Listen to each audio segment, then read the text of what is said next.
Bonjour mes élèves, j'espère que vous allez bien et que vous résistez cette période de confinement qui semble durer une éternité. Alors, pour vous remonter un petit peu le moral et puis pour parler à quelqu'un, je préfère vous expliquer le lexique en direct, comme ça vous permet aussi d'entendre ma voix et puis de voir la prononciation. Alors, on commence par la catégorie transport. Ici, on a deux possibilités de préposition, soit on voyage en bus, un train, un avion, un bateau, un tram, un autocar ou un car, un taxi, en voiture, soit on dit à vélo, à moto, à pied. Alors, savez-vous pourquoi on utilise ces deux prépositions? Quelle est la différence entre en et à ici? Je vous laisse réfléchir un petit peu. Ouais, vous avez trouvé? Alors on dit en bus parce que on est à l'intérieur du moyen de transport. Par contre, à vélo parce que l'on est à l'extérieur. Je pense qu'avec ça, vous comprendrez bien. Si on est dans le moyen de transport, c'est-à-dire à l'intérieur, on dit en. Si on est sur le moyen de transport, c'est-à-dire à l'extérieur, on dit à. Voilà. Ensuite, on parle des moyens de transport. Pour prendre le train, on va où? On va à la gare, donc une gare. Pour prendre l'avion, on va où? On va à l'aéroport, sauf que maintenant, c'est impossible d'y aller, malheureusement. Pour prendre le bus, on va à la gare routière. Pour prendre le métro, à la station métro, et pour attendre le bus, on peut aller à l'arrêt de bus aussi. Voilà. Ensuite, si on parle des hébergements, où est-ce qu'on peut rester dormir quand on part en voyage ou en vacances? On peut dormir à l'hôtel, on peut dormir dans une auberge de jeunesse, c'est l'option la moins chère. On peut dormir dans une chambre d'hôte, ce qui permet de parler aux personnes qui habitent dans la maison et puis de pratiquer la langue du pays, par exemple. C'est une bonne option. Normalement, c'est un peu comme l'Airbnb, mais à la manière traditionnelle, normalement en demi-pension, petit déjeuner ou voilà. Donc ça permet de discuter, de parler aux gens qui habitent dans la maison.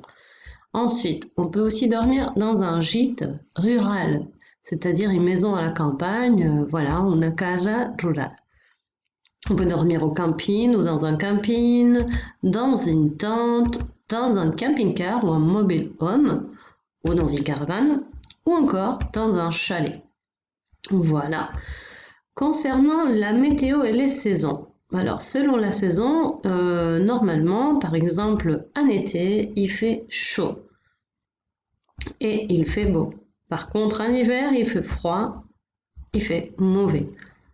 Souvent, il pleut, voilà, ou en hiver, il neige. Après, si on peut sortir, faire plein d'activités dans la nature, c'est parce qu'il y a du soleil. Quand il y a des nuages, parfois il pleut, parfois pas. Voilà, c'est-à-dire le ciel est couvert. Il y a de l'orage, ouais, c'est quand il y a une tempête, mais pas une tempête de vent, mais une tempête électrique. Il y a du brouillard, c'est quand le ciel est flou. On ne voit pas très bien parce que, par exemple, le soleil n'est pas apparu. Ce qui est le cas souvent en Gérone en hiver, du côté du fleuve, ou en été sur la côte, parfois le matin. Il y a du vent et il y a un arc-en-ciel. Ce serait vraiment bien de voir maintenant l'arc-en-ciel. Vous imaginez? Ce serait joli quand même. Alors, l'arc-en-ciel, c'est quand il pleut et qu'il y a du soleil en même temps. Puis les saisons, vous le connaissez, en automne, en été, en hiver, au printemps. Et les lieux touristiques, ici, vous le connaissez aussi, mais bon, on peut parler de l'office de tourisme, d'un musée, d'un château, d'une cathédrale, d'une église, d'un parc d'attractions, d'un parc aquatique, d'un jardin exotique, d'une cité médiévale.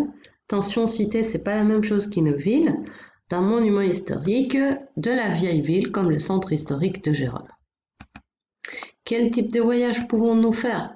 Plein de voyages. Alors on peut faire une croisière, un bateau, un trek ou une randonnée à la montagne.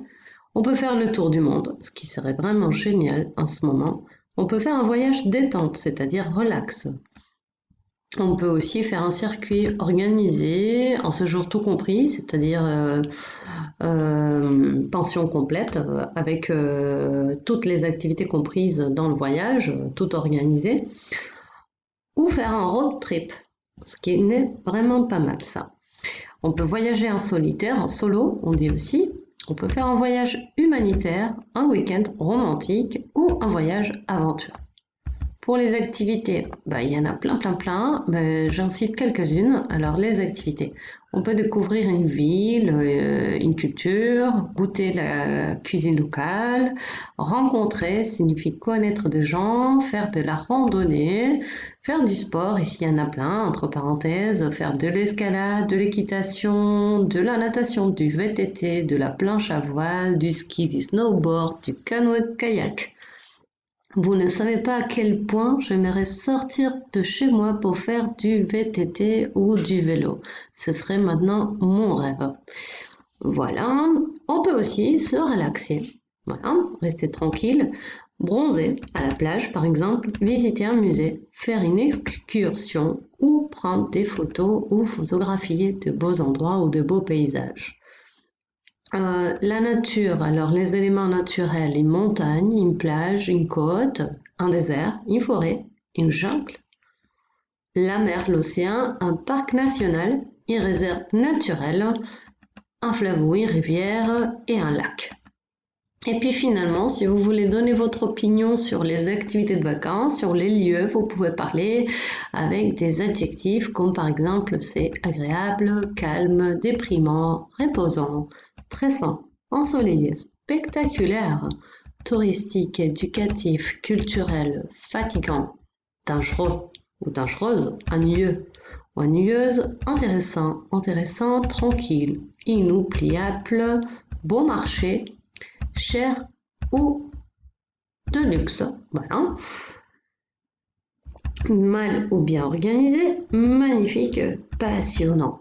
Donc voilà, j'espère qu'on sortira bientôt de ce confinement et que vous pourrez utiliser ce vocabulaire, mais dans une situation encore plus réelle lors d'un voyage en France. Je vous embrasse très fort, j'espère que vous avez compris les petites explications. Sinon, écrivez-moi un petit message ou demandez-moi rendez-vous sur Hangouts. À bientôt!